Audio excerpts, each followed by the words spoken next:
नमस्कार बंधुरा बृष्टि रान्नाघरे आपनादेरके स्वागत। काछे दूरे जे जेखान थेके आमार एई भिडियोटी देखछेन आशा करी सबाई भालो आछेन सुस्थ आछेन। अपूर्व एकटा रेसिपि, खूब सुंदर एकटा रेसिपि। एटा एकटु अन्य रकमेर खाबार।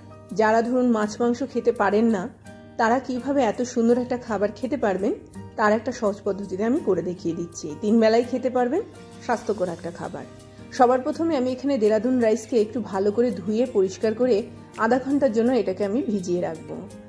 এটা যতক্ষণে মানে ভিজে থাকছে ততক্ষণে অন্যদিকে আমি একটুখানি পেঁপে আর আলুকে সেদ্ধ করে নিচ্ছি। রেসিপিটা কিন্তু সবজি দিয়ে হবে, এখানে কোনো মাছ মাংস লাগবে না। প্রায় বলা যেতে পারে পেঁয়াজটাকে যদি আমরা ধরি তাহলে পেঁয়াজটা বাদ দিলে পরে এটা পুরোপুরি নিরামিষ রেসিপি। পেঁপেটা আর আলুটা আমার সেদ্ধ হয়ে গেছে। যতক্ষণে পেঁপে আলু সেদ্ধ হয়ে যায় ততক্ষণে কিন্তু চালটাও খুব সুন্দরভাবে একদম নরম হয়ে যাবে। আবার জলটা একটুখানি ফুটিয়ে নিয়ে তার মধ্যে একটুখানি গরম মশলা দিয়ে দিলাম। আন্দাজ মোটামুটি দুটো একটা করে দিয়ে দেবেন তাহলেই যথেষ্ট। 1 কাপ চালের আন্দাজে দিয়ে দিলেই হবে। এবার চালটা আমি এই ক্ষেত্রে দিয়ে দিলাম। দিয়ে দেওয়ার পরে এর মধ্যে কোনো নুন না কোনো তেল না, নর্মালি আমি ঢেকে রাখবো একটু সেদ্ধ হওয়ার জন্য। এটা হতে বেশিক্ষণ সময় লাগে না, 10 থেকে 12 মিনিটের মধ্যে চালটা একদম সেদ্ধ হয়ে যাবে। আমি পুরো পরিমাণ মতো নয়, 70 থেকে 80% চাল আমি এখানে সেদ্ধ করে নেব। আমার চালটা একদম সেদ্ধ হয়ে গেছে। আমি একদম ঠান্ডা জল এর মধ্যে দিয়ে দিয়েছি। এর ফলে কি হবে, চালটা একে অপরের সঙ্গে লাগবে না। আমার এক সাইডের কাজ একদম কমপ্লিট হয়ে গেল। এবারে যেটা করব, একটা মিক্সিং জার নিয়ে নেব। মিক্সিং জারের মধ্যে সবার প্রথমে আমি একটুখানি সাদা তিল দিয়ে দেবো, তার সাথে একটু সর্ষে দেব, তার সাথে একটুখানি চারমগজ দেব, তার সাথে সাথে আমি এখানে একটুখানি পোস্ত দেব। এটা হচ্ছে আমার রান্নার মশলা। এইবারে কড়ার মধ্যে সামান্য একটুখানি তেল দিয়ে দেব। তেলটাকে আমি একটুখানি গরম করে নেব। তেলটা যখন একটুখানি গরম হয়ে যাবে, মানে বেশ ভালো রকমের একটু গরম হয়ে যাচ্ছে, কড়ার গাটা একটু তেলা তেলা করে নেব। তেলটা যখন যেই গরম হয়ে নেব এর মধ্যে আমি একটুখানি পেঁয়াজ দিয়ে দেব। পেঁয়াজটাকে ভালো করে একদম কড়া ভাজা করে নেব।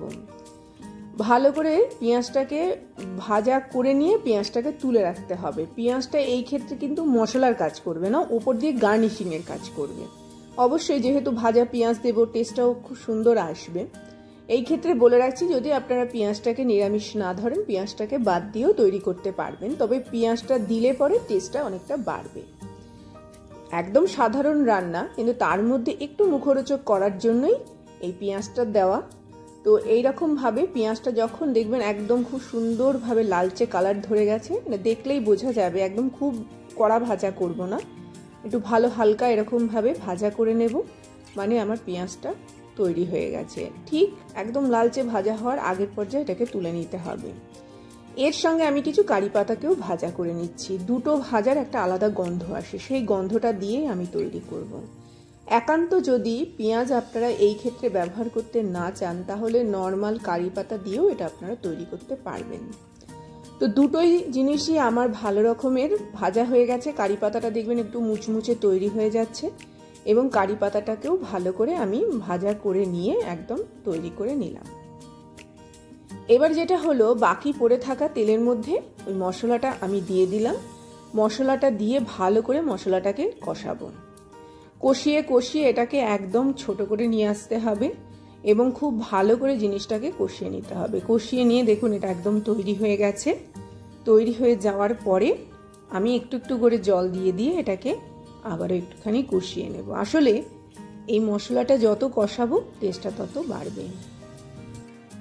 একটু একটু করে জল দিয়ে দিয়ে মশলাটাকে কষিয়ে কষিয়ে তৈরি করে এই রেসিপিটা তৈরি করলে তবে স্বাদটা একটু অন্যরকম হয়। শুধু স্বাদটা অন্যরকমই হবে না, আপনার জিনিসটা তৈরি হবে খুব সুন্দর। যারা ধরুন ভাত খেতে ভয় পান, রুটি লুচি এগুলো খেতে পারেন না, তারা এই রেসিপিগুলো ট্রাই করবেন। এটা রাইসের রান্না কিন্তু অন্য রকমের রান্না। বিরিয়ানি পোলাও একদিকে আর এই ধরনের রান্নাগুলো অন্যদিকে।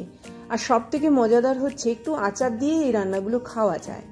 তো এইভাবেই কিন্তু সাধারণ সাধারণ রান্নাকে আমি একটু অন্যরকম তৈরি করি।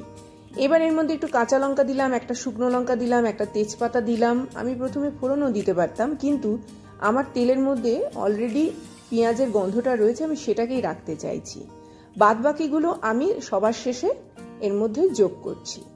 তো এই সব দেওয়ার পরেও এটাকে ভালো করে কষিয়ে কষিয়ে একদম দেখবেন তেলটা ওপর দিকে ছড়াতে শুরু করবে।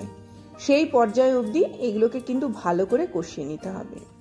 তো এইভাবে যখন এটা একদম কষানো হয়ে গেল, তারপরে আমি পেঁপে বলুন আলু বলুন যেটা সেদ্ধ করে রেখেছিলাম সেটা এর মধ্যে অ্যাড করলাম। এটাকে আর কড়া ভাজা করার দরকার নেই, এটাকে নর্মাল ভাজা ভাজা করে নিলেই কিন্তু যথেষ্ট। এটার গন্ধটা এত সুন্দর বেরাবে যখন তৈরি হয়ে যাবে, আর খেতে এতটাই চমৎকার লাগে যে পোলাও বলুন বিরিয়ানি বলুন তার জায়গায় এই রেসিপিটা তৈরি করুন এবং এইভাবে তৈরি করুন।